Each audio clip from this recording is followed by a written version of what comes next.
Open mo natin yung aking Google account, Chrome, tapos ssgov.ph,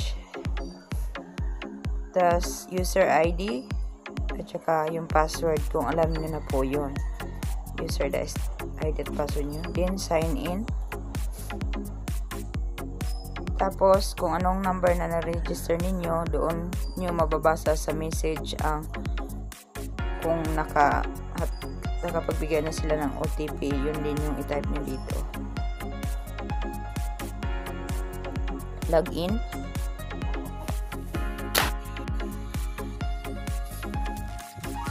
Tapos click I agree. Dito nyo po makikita yung total number of contribution posted.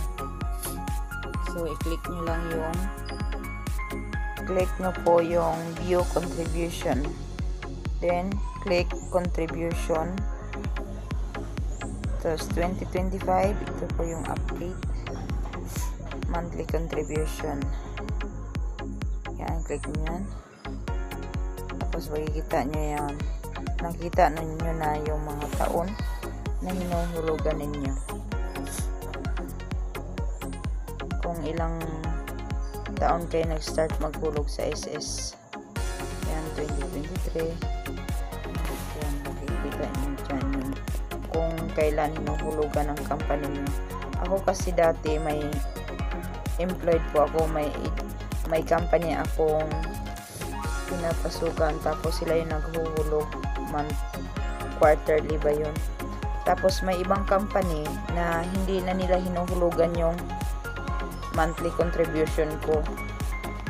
Kadalasan dito yung mga agency na hindi po naghuhulog.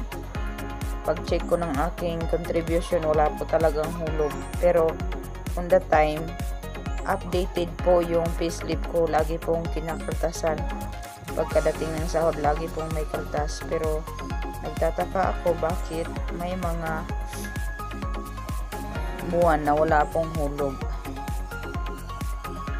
Kaya kung kayo ay gusto niyo lagi kayong updated sa inyong mga hulog, pwede kayong mag-check sa inyong account para po ma-follow up nyo agad sa inyong company.